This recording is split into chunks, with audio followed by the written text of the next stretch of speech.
Bayangkan sebuah pagi yang tenang di Jakarta, tiba-tiba dipecahkan oleh sebuah pengumuman yang mengguncang seluruh bangsa. Apa yang sebenarnya terjadi di balik detik-detik yang menentukan ini? Yuk, kita telusuri lebih dalam sejarah proklamasi kemerdekaan Indonesia yang mengubah segalanya. Selamat datang di channel kami, Penulis Sejarah. Jangan lupa untuk like, subscribe, dan nyalakan lonceng notifikasi agar kalian gak ketinggalan video-video menarik lainnya.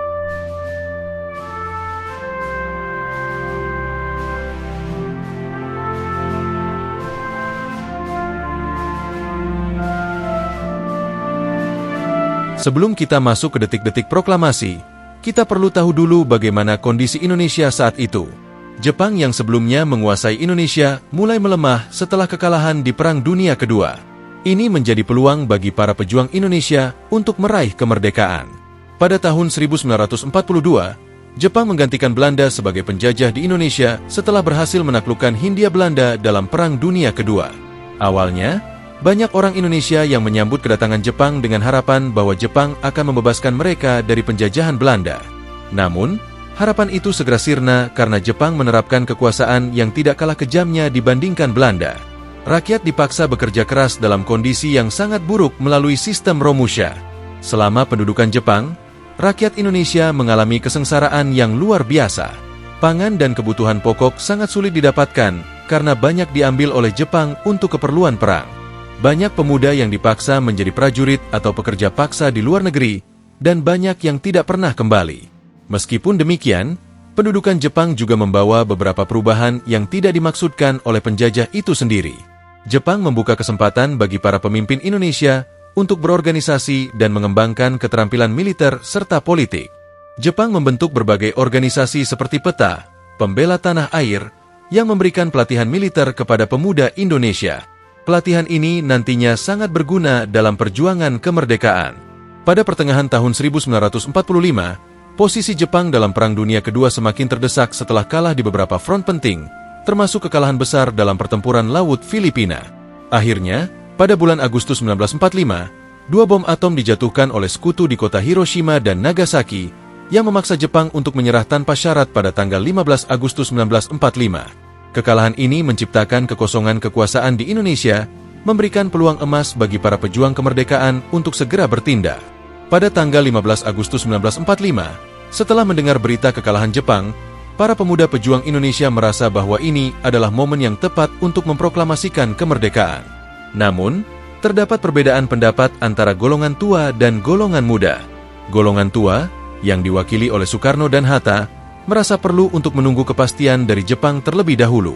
Sebaliknya, golongan muda merasa bahwa proklamasi harus segera dilakukan untuk menghindari campur tangan Jepang atau sekutu. Pada tanggal 16 Agustus 1945, para pemuda seperti Charul Saleh, Sukarni, dan Wikana memutuskan untuk mengambil tindakan lebih lanjut. Mereka menculik Soekarno dan Hatta ke Rengas Dengklok, sebuah kota kecil yang terletak sekitar 50 km dari Jakarta. Tujuan mereka adalah untuk menjauhkan kedua tokoh tersebut dari pengaruh Jepang dan mendesak agar proklamasi segera dilaksanakan. Di Rengas Dengklok, terjadi dialog yang cukup intens antara golongan muda dan golongan tua.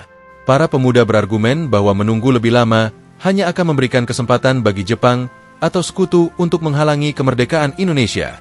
Mereka menekankan bahwa momentum ini tidak boleh disia-siakan. Soekarno dan Hatta, meskipun awalnya ragu, akhirnya memahami urgensi situasi tersebut. Setelah berdiskusi sepanjang hari, Soekarno dan Hatta akhirnya setuju untuk kembali ke Jakarta dan mempersiapkan proklamasi kemerdekaan. Mereka menyadari bahwa situasi yang mendesak ini memerlukan tindakan cepat dan tegas. Malam itu juga, mereka dibawa kembali ke Jakarta untuk menyusun naskah proklamasi. Pada malam hari tanggal 16 Agustus 1945, Soekarno, Hatta, dan beberapa tokoh penting lainnya berkumpul di rumah Laksamana Tadashi Maeda di Jakarta. Rumah Maeda dipilih karena dianggap tempat yang netral dan aman dari gangguan Jepang.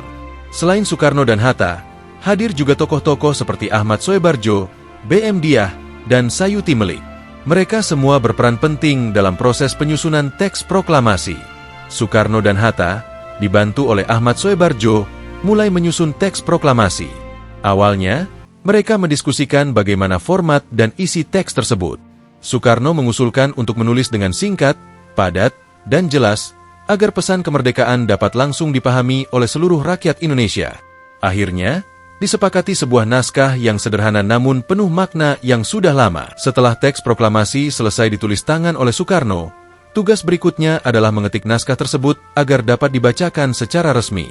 Sayuti Melik diberi tanggung jawab untuk mengetik naskah proklamasi. Dengan mesin tik pinjaman dari kantor berita Domei, Sayuti mengetik teks proklamasi sesuai dengan tulisan tangan Soekarno, dengan sedikit perubahan untuk memperbaiki beberapa kalimat agar lebih mudah dipahami. Setelah teks proklamasi selesai diketik, Soekarno, Hatta, dan yang lainnya mulai mempersiapkan upacara proklamasi yang akan dilakukan keesokan harinya. Mereka memutuskan bahwa upacara akan diadakan di kediaman Soekarno di Jalan Pegangsaan Timur nomor 56. Malam itu, mereka bekerja tanpa henti untuk memastikan semuanya berjalan lancar, meskipun tanpa persiapan yang mewah atau upacara besar-besaran. Keesokan paginya, suasana di rumah Soekarno di Jalan Pegangsaan Timur nomor 56 dipenuhi oleh semangat dan antusiasme. Meskipun sederhana, persiapan dilakukan dengan penuh dedikasi. Beberapa pemuda memasang bendera merah putih, dan para pemimpin serta rakyat yang hadir mulai berkumpul di halaman rumah Soekarno. Ada rasa tegang dan harapan yang besar di udara, karena mereka tahu bahwa momen ini akan mengubah sejarah bangsa Indonesia. Tepat pukul 10 waktu Indonesia Barat, Soekarno naik ke podium sederhana yang telah disiapkan di halaman rumahnya. Dengan suara yang lantang dan penuh keyakinan, Soekarno membacakan teks proklamasi kemerdekaan Indonesia.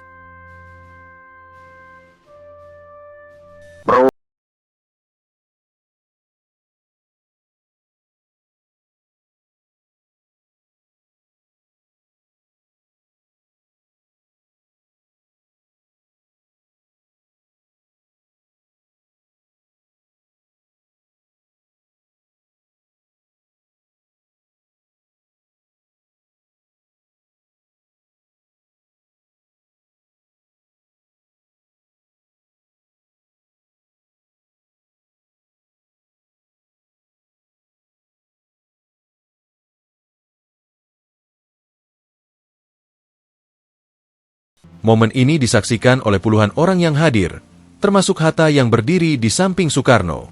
Suasana haru dan bangga menyelimuti semua yang hadir. Mereka sadar bahwa peristiwa ini adalah tonggak sejarah yang akan dikenang selamanya. Setelah proklamasi dibacakan, berita kemerdekaan Indonesia segera disebarluaskan ke seluruh penjuru negeri. Melalui radio, selebaran, dan dari mulut ke mulut, kabar kemerdekaan dengan cepat menyebar. Rakyat Indonesia dari Sabang sampai Merauke mendengar dan menyambut berita tersebut dengan sukacita. Di berbagai tempat, bendera merah putih mulai dikibarkan, dan rakyat berkumpul untuk merayakan kemerdekaan yang telah lama dinanti. Setelah proklamasi, reaksi rakyat Indonesia sangat beragam. Semangat kebangsaan membara dan banyak yang langsung bergerak untuk mempertahankan kemerdekaan yang baru saja diproklamasikan. Namun, perjuangan belum berakhir karena Belanda kembali mencoba menguasai Indonesia, yang memicu berbagai pertempuran dan perundingan, hingga akhirnya Indonesia diakui secara internasional sebagai negara merdeka pada tahun 1949. Proklamasi kemerdekaan bukan hanya sebuah deklarasi, tetapi juga simbol perjuangan panjang dan pengorbanan besar dari para pahlawan kita. Ini adalah pengingat bagi kita untuk terus menjaga dan mengisi kemerdekaan dengan hal-hal positif.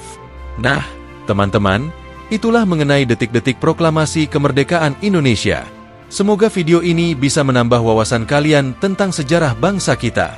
Jika kalian punya pertanyaan atau ingin berbagi cerita tentang pengalaman kalian dalam mengenang kemerdekaan, tulis di kolom komentar ya. Jangan lupa juga untuk share video ini ke teman-teman kalian agar semakin banyak yang tahu tentang sejarah penting ini. Sampai jumpa di video berikutnya. Merdeka!